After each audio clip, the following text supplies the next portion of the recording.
Imagine walking into your dream space every day. We bring your vision to life and create spaces that inspire. So design your dream and live your best life. Discover the art of modern living with Spacecraft Interiors. Your space, our craft. Is vacation पुराने computer courses नहीं बल्कि नए AI based digital courses से अपने बच्चों का future बनाएं। Apollo bits academy लाए हैं आपके लिए वेकेशन कोर्सेज जिसमें AI tools, coding lessons, graphic designing, digital marketing, reels master class and कई ऐसे 100% प्रैक्टिकल एंड इंटरैक्टिव कोर्सेज हैं। Expert faculties and personal attention के साथ वी मेक श्योर आपका बच्चा एक एक टॉपिक प्रैक्टिकली सीखे और इम्प्लीमेंट करे। Admissions open for vacation courses at Apollo Bits Academy near Doli Nasta, Ulhasnagar 421003 9763150150। Class विकास को YouTube पर सब्सक्राइब करें और बेल आइकन को भी दबाएं। उल्लासनगर 4 का सरकारी प्रसूति अस्पताल इन दिनों कई तरह की समस्याओं से घिरा हुआ है। इसके खिलाफ मनसे ने अस्पताल प्रशासन को आड़े हाथों लिया और जवाब मांगा। इस अस्पताल में रात को मरीजों के लिए इस्तेमाल की जाने वाली एम्बुलेंस का ड्राइवर घर जाकर सो जाता है। समय पर डॉक्टर नहीं आते, नर्स नहीं होती। इसके अलावा जन्म प्रमाण पत्र बनवाने के लिए भी बहुत पैसे देने पड़ते हैं। ऐसी कई शिकायतें नागरिकों ने मनसे से की है। इस पृष्ठभूमि में महाराष्ट्र नवनिर्माण सेना ने अस्पताल अधीक्षक को आड़े हाथों लिया है। अगर अगले 8 दिनों में अस्पताल की समस्याओं का समाधान नहीं किया गया तो मनसे ने मनसे शैली में विरोध प्रदर्शन करने की चेतावनी दी है। 2 ते 4 दिवसापूर्वी रात्री 2 वाजता एक पेशंट आला होता, लेडीज पेशंट होता, डिलिव्हरीचा प्रॉब्लेम होता। अशा वेळेला जो पेशंट या रुग्णालयात येतो, त्या शहरामध्ये 3 शासकीय रुग्णालय आहेत, त्यातले 2 शासनाचे आहेत, एक महापालिकेचं आहे। या रुग्णालयामध्ये जे लोक येतात ती गोरगरीब आणि सामान्य माणूस असतो, ज्याला खाजगी रुग्णालयाचा खर्च परवडत नाही, अशीच लोक या ठिकाणी मोठ्या आशेने येतात। परंतु रात्री 2 वाजता पेशंट आल्यानंतर इथे ॲम्ब्युलन्सचा ड्रायव्हर घरी जाऊन झोपला होता। त्याच्यानंतर डॉक्टर नाही, भूलतज्ञ नाही, अशा अनेक तक्रारी इथल्या होत्या आणि त्या तक्रारीच्या अनुषंगाने आज आम्ही या रुग्णालयात आलो होतो। तिथले जे अधीक्षक आहेत त्यांच्याशी आम्ही चर्चा केली की यापुढे असे प्रकार जर झाले तर महाराष्ट्र नवनिर्माण सेना खपवून घेणार नाही, याच्यासाठी आम्ही त्यांना निवेदन दिलेलं आहे। ठिकाणी बरेच एजंट आहेत, ते मध्यस्थी करतात। इथं जन्म दाखल्याचे 500 ते 1000 रुपये मागितले जातात, अशा तक्रारी आहेत। त्यावर पण आम्ही सांगितलं की शासन नियमाप्रमाणे जी 60 रुपयाची पावती आहे ती तुम्ही वाढू शकता, एक्स्ट्रा पैसे तुम्ही मागू शकत नाही। तुम्ही 60 रुपये ती पण तुम्हाला रिसिप्ट द्यायची आहे, कळलं का? आणि लोकांना फेऱ्या मारायला लावणं, मी दाखला काढून देतो, मी हे करून देतो, अशा कामासाठी जे लोक नेमलीत ती परत जर या रुग्णालयात दिसली आणि आम्हाला जर ती कळलं तर त्याला मनसे जाईल चोप दिला जाईल, असंही आम्ही त्यांना सांगितलं।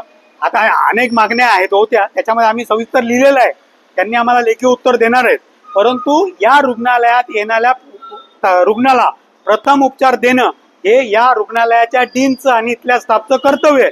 त्यात त्यांनी कसूर करू नये, कारण गोरगरीब रुग्णाचे हाल होतात, माणूस मरतो आणि यांना काही वाटत नसेल तर याचा आम्ही निषेध करतो आणि इथून पुढे खपवून नाही घेतला जाणार असं आम्ही त्याला स्पष्ट सांगितलंय।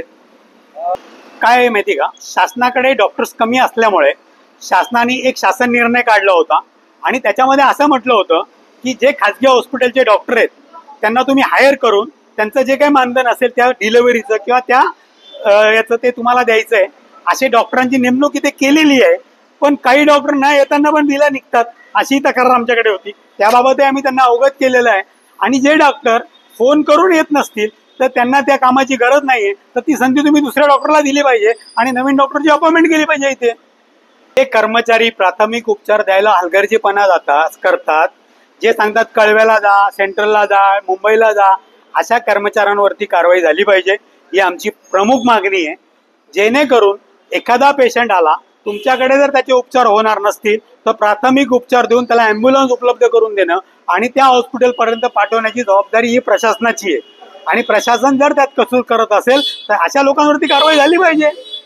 आता हे जे हॉस्पिटल आहे इथे जर एखादा रुग्ण आला तर त्याला जर सिव्हिल हॉस्पिटल किंवा कळवा हॉस्पिटल इथे जर शिफ्ट करायचं असेल तर ॲम्ब्युलन्स भेटत नाही, मग तो गरीब माणूस काय करतो, बाहेर प्रायव्हेट ॲम्ब्युलन्स लागतो। 2000 3000 रात्रीच्या वेळेला ते 2000 3000 5000 पर्यंत सुद्धा मागणी करतात आणि अशा वेळेला रुग्ण वाचवला पाहिजे म्हणून ते बिचारे कुठून तरी कर्ज काढून देतात परंतु या हॉस्पिटलची आणि इथल्या त्या नाईटला जेव्हा तो स्टाफ असेल त्यांची जबाबदारी आहे की इथे ॲम्ब्युलन्स मागवून म्हणजे हॉस्पिटलचीच ॲम्ब्युलन्स त्यांना देऊन आणि तो हॉस्पिटल तिथपर्यंत पोहोचला पाहिजे.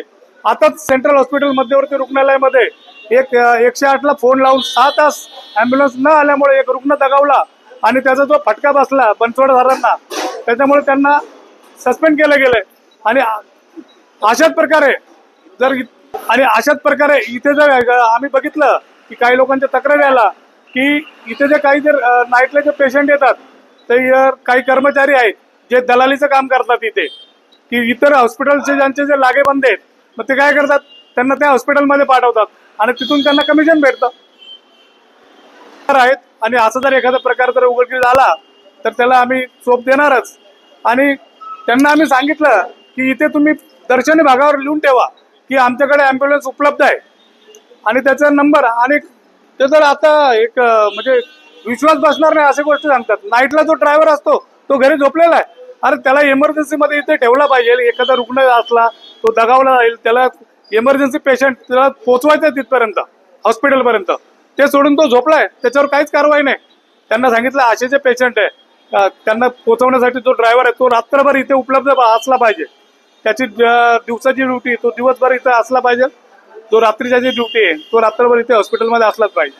ब्यूरो रिपोर्ट, ल्हासनगर, ल्हास विकास. विकास को YouTube पर सब्सक्राइब करें और बेल आइकन को भी दबाएं।